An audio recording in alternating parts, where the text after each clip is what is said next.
me që jeni imam i një xhamie dhe mund ta bëni diferencën e viteve të pas luftës, për shembull, a është rrit numri të rinjve që vinë në xhami, numri i personave që agjerojnë? A dallohet kjo? Unë, kur për shoh këto zhvillimet, nuk po më imagjinoj çfarë ndryshimi pozitiv ka në këtë popull dhe në këtë vend. Sepse unë e kujtoj, në fillim të viteve të 90-ta kam startuar imam. Dhe besom në atë kohë të rritë në xhami kanë qenë maksimumin është 9 ose 10.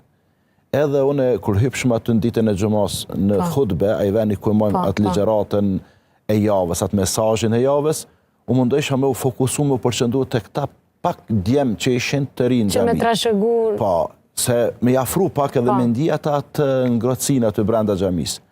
Edhe thësha, Zoti na ndihmo, po e mendojsha gjithë që neve kam na shkuar një periudhë shumë e gjatë derisa të rritë edhe të reja të